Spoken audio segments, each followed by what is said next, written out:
আসসালামু আলাইকুম।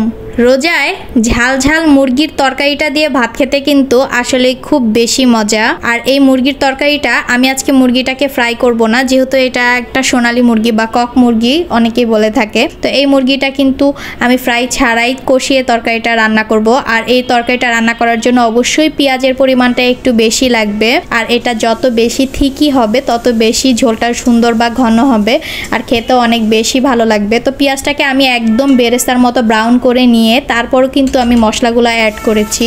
আপনারা চাইলে এই পর্যায়ে পেঁয়াজ বাটাটাও অ্যাড করতে পারেন। মুরগির মাংসের পরিমাণ অনুযায়ী আসলে মশলাটা বেশি বা কম আপনাদেরকে অ্যাড করতে হবে। আর যারা ঝাল বেশি খান অবশ্যই ঝালের পরিমাণটা বেশি অ্যাড করবেন, আর যারা কম খান তারা অবশ্যই কম দিবেন।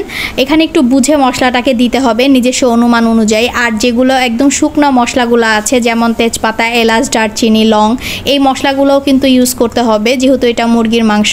তো অনেকে চাইলে কিন্তু এখানে জিরার গুঁড়া বা ধনিয়ার গুঁড়াটাও দিতে পারে। আমি এখানে জিরার গুঁড়াটা ইউজ করি না, কারণ জিরার গুঁড়াটা ইউজ করলে মুরগির মাংসটা কালো হয়ে যাওয়ার সম্ভাবনা থাকে। তো আমি এখানে কিন্তু একটু গুঁড়া মরিচের পরিমাণটা সব দিক থেকে বাড়িয়ে দিয়েছিলাম, আর একটু গরম মশলার যেই ফ্লেক্সটা ছিল সেটাকেও ইউজ করেছিলাম। তো এই পর্যায়ে আমি মুরগির মাংসটাকে সম্পূর্ণভাবে দিয়ে দিব আর এটাকে খুব ভালো করে কষিয়ে নেব। যারা আপনারা আলু পছন্দ করেন তারা এই পর্যায়ে অবশ্যই আলুটাকে অ্যাড করবেন, আর যারা পছন্দ করেন না তারা স্কিপ করতে পারেন।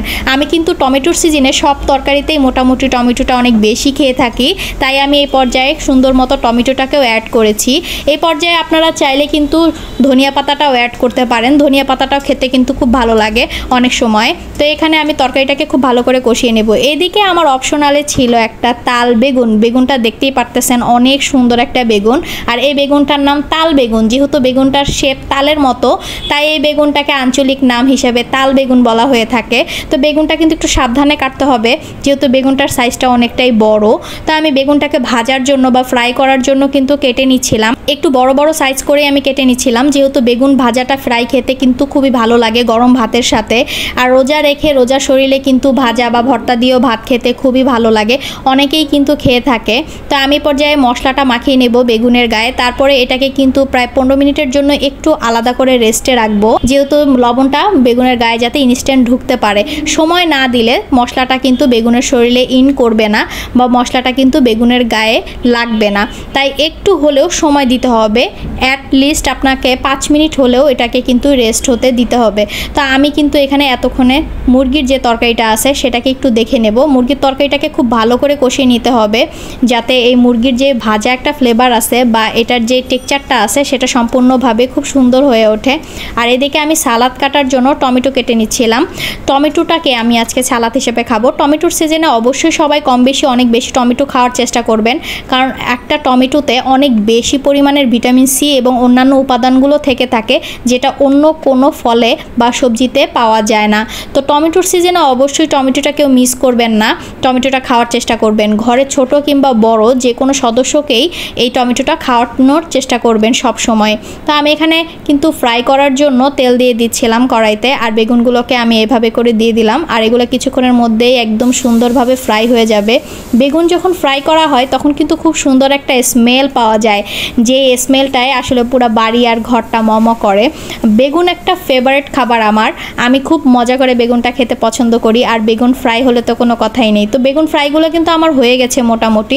আর আমি বেগুন ফ্রাইটা একটু থিকি বা মোটা করেই করতে পছন্দ করি যেহেতু এটা বেগুন ফ্রাই। তো এভাবে করে খেতেই আমার কাছে সবথেকে বেশি ভালো লাগে। এদিকে আমার মুরগির তরকারিটাও কিন্তু একদম হয়ে গেছে প্রায়, আর এটা দেখতেও অনেক বেশি সুন্দর লাগতেছিল, আর এটার কালারটাও খুব ভালো আসছিল। আপনাদের যাদের কালারটা আসবে না তারা শেষ পর্যায়ে একটু হলুদটা অ্যাড করে দিতে পারেন। আর অবশ্যই তরকারিটা ভালো করে কষিয়ে নেবেন।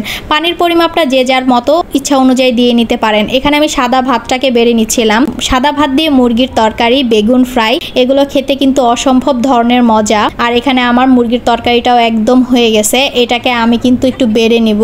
আর এখানে আমি ঝোলের পরিমাণটা আমার পরিমাণ অনুযায়ী রেখেছিলাম। তো আমার মুরগির তরকারিটাও একদম ডান। আমি এখানে একটা বাটিতে সার্ভ করার জন্য ঢেলে নিচ্ছিলাম। আর মুরগির তরকারিটার ঝাল লবণ একদম পারফেক্ট ছিল, যেটা দিয়ে খেতে কিন্তু অসম্ভব ধরনের মজা লেগেছিল।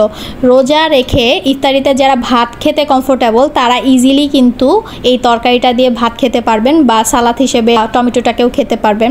তো ভাত আমাদের আসলে একটা প্রধান খাবার। বাঙালিরা যতই যাই কিছু খাক না কেন ভাতটাকে তারা কিছুতেই ভুলতে পারে না। তো বিভিন্ন আইটেম আইটেম দিয়ে ভাত খাওয়ার যে ব্যাপারটা, এটা বাঙালির মধ্যেই সবথেকে বেশি হয়ে থাকে। ভর্তা, ভাজি, ভাজা আর তরকারি দিয়ে ভাত খেতে বাঙালিদের থেকে উত্তম আর কেউ না। তো আজকে আমার আইটেমে ছিল দেশি মুরগির একটা ঝোল তরকারি আর বেগুন ফ্রাই। এতক্ষণ থেকে ভিডিওটা দেখার জন্য সবাইকে অনেক অনেক ধন্যবাদ। আজ এ পর্যন্তই, আল্লাহ হাফেজ।